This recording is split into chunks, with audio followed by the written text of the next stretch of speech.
Haney says negotiating with Gervonta Davis is like talking to 20 clowns. What's good, everybody? It's your boy, Cardinal Red Sports. Let's talk about it. Alright, y'all. So, Bill Haney recently gave an interview. He spoke on the potential matchup between Gervonta Tank Davis and Devin the Dream Haney. And he basically said that negotiating this fight is like talking to 20 clowns. I just want to break down what Bill had to say for anybody left. When you talk about one Tank Davis, it's just like, you know what I mean, a minivan full of full of midgets just jumping out of that mumble to answer one question. We showed back up. They started saying that the belts, we were email champions. We became undisputed champions, right? They said that we didn't have the money and no one paid it. We showed up with His Excellency Turki Alalshikh and all the money that they could count or think about. All right, y'all. So Devin Haney, Gervonta Davis, Bill Haney. What's going on? You know, I think this is a good fight. I think this is a fight that a lot of fans want to see. Sorry, I farted. It might actually be one of the biggest fights in the sport of boxing that could be made. It's just, the problem is, you got two guys that are very stubborn, and I think you got two guys that rightfully want what they want. Gervonta Davis, the face of boxing, it can't even be argued. He's the most popular. He's selling the most pay-per-views, along with Canelo Alvarez and a few others, but he is the face of boxing, or one of the faces of boxing. Devin Haney, very talented, got a lot of skills in the boxing ring, has collected a lot of titles.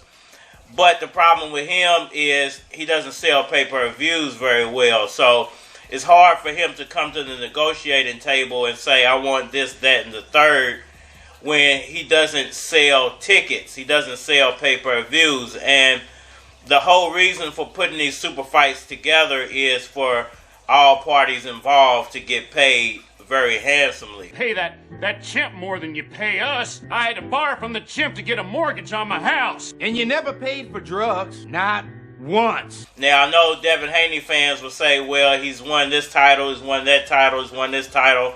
And yes, he has, and he's done it in stellar fashion. Even though I do feel like he lost to Vasil Lomachenko, he's still accomplished a lot within his short career. Still very young, still has a lot more to accomplish. And when it comes to negotiating these fights, it almost seems like Devin Haney's side is kind of desperate.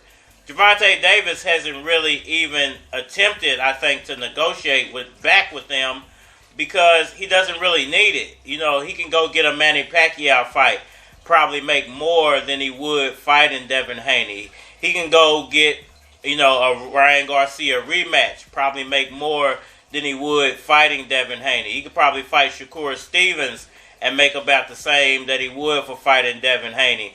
He could go up in weight, fight Conor Ben or some other 147-pound fighters, make just as much as he would fighting Devin Haney. And I know a lot of people are going to say, well, then if you're willing to move past 140 or you're willing to go to 140 and fight somebody else, then that means that you're ducking Devin Haney. You hand me them there turnip greens, boy?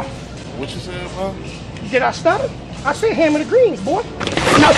And that's not necessarily true because at the end of the day, it's about making money in this sport. You know, it's funny because when it benefits fans, then they'll say, yeah, my guy deserves to make this amount of money. He deserves to make that amount of money. He deserves this, that, and the third. But when it's another guy who might have, you know, a little bit more bump in the pay-per-view numbers or a little bit more of a fan base, when he starts to try to negotiate his way into a better deal, then people want to catch feelings and say, well, he's ducking or he's doing this, that, and the third. When at the end of the day, the numbers don't lie. You know, the numbers are what they are, and Devin Haney just hasn't been pulling the type of numbers Gervonta Davis has. So no amount of title belts is going to convince Gervonta Davis that he needs to take a pay cut for a Devin Haney fight when he can go out and fight all these other guys that are available and make even more or about the same amount that he would for a Devin Haney fight. So there's really no incentive for him to fight Devin Haney. The only incentive is it would be a good matchup that fans want to see. And we all know that the fans don't get what they want to see in boxing. The fans get what the promoters and the boxers put together. It's usually a boatload of crap, but it just is what it is. If you're a fan of boxing, you just got to kind of accept it for what it is. So when it comes down to what Bill Haney had to say about Gervonta Davis, negotiation tactics is like talking to 20 clowns because they're offering him this, that, the third, Ferraris, Saudi money, all this, and he's just turning it down left and right. That is the doings of a man with a lot of options. I don't think that shit ever will stop. It's just my opinion. Like, people been killing forever. I mean, we gotta know where his money going to. That shit just life. There's nothing that you can kill somebody for that validates killing. I mean, we gotta know where his money going to. I don't feel like people really fight over blocks no more. I think it'd be like shit that people do to each other. I mean, we gotta know where his money going to. But now that I'm older, it's like I look at it from like an older point of view. Right. But when I was younger, it was like, if somebody kill your brother, what can stop you from wanting to kill their brother? I mean, we gotta know where his money going to. Then I be like, damn, what give like people the right to say when you can kill? Because it's people who damn near got a license to kill. I mean, we gotta know where his money going to. Who can go, they can go kill somebody legally. What's the difference? Like, what makes their reason more valid? I mean, we gotta know where his money going to. Than this young boy who just lost his brother. Y'all let me know what y'all think about all that down in the comment section below. The like button for me, share, subscribe. Holler at me on all social media platforms, Facebook, Instagram, YouTube, Twitter, but you're more than likely to get a response on the tubes or holler at me over there. If you want to collab or feature a product or your channel on my channel, feel free to hit my Gmail because it is a flock of cards at gmail.com. And we are man here. First off, I don't drink homemade booze. I don't leave home without my shoes. I don't go to parties and barns, don't get it confused. My cousin's not my boo, now that's nasty. They think our wigs all patched and nappy. Everybody's black and ashy, just so you never have to ask me. It's not what you think. If you think we're not dropping knots at the bank, now that's dumber than running at cops with a shank. You thinking I'm running and hopping in lakes, possum and snake over lobster and steak.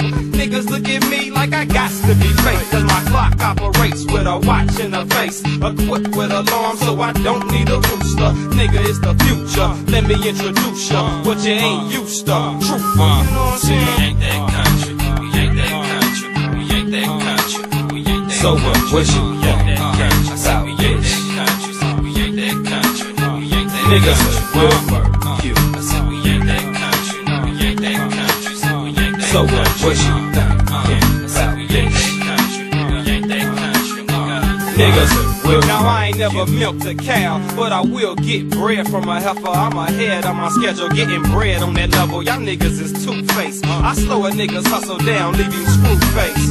Now who laced that track? Sauce one, back at it again, backslapping your friends. Crack balance and gin, backsliding in sin. Max gotta attend to what that hustle brings in. Biggest problem on my streets by far. Nigga get you for your ride, might leave it on fire. Get your speakers wise, even your tires. You can think I'm bullshitting, you'll believe it tomorrow. When you in your driveway, not seeing your car. He pulled off when you was sound asleep. And you can keep your little Bentley, cause them crowns is cheap. 212s in the back, cruise down the street. We ain't that country, we ain't that country, we ain't that country, we ain't that. So what you ain't that country, so we ain't that country, so we ain't that country, we ain't that. Niggas will murder you. I said we ain't that country, we ain't that country, so we ain't that. So what you think? So we ain't that country, we ain't that country, niggas. Now I just had to get that off my chest. Thanks for listening. It's the Derby, dog, thanks for visiting. A lot of dudes rap, but they ain't equivalent to the dude that's cool as the lakes in Michigan. I'll leave a nigga wetter than a shark's tail. Victory Park, Iroquois is the Clarksdale. Niggas living like Avon Barksdale. I'm wild when I drive, so I can't park well. And this ain't for the nappy roots, just the one to see they video and think that's how we actually do. It's the 502. Louis Keys and I'm through. Spots it, we ain't that country, we ain't that country, we ain't that country, we ain't that. So what you ain't that country, so we ain't that country, so we ain't that country, we ain't that. Niggas will murder.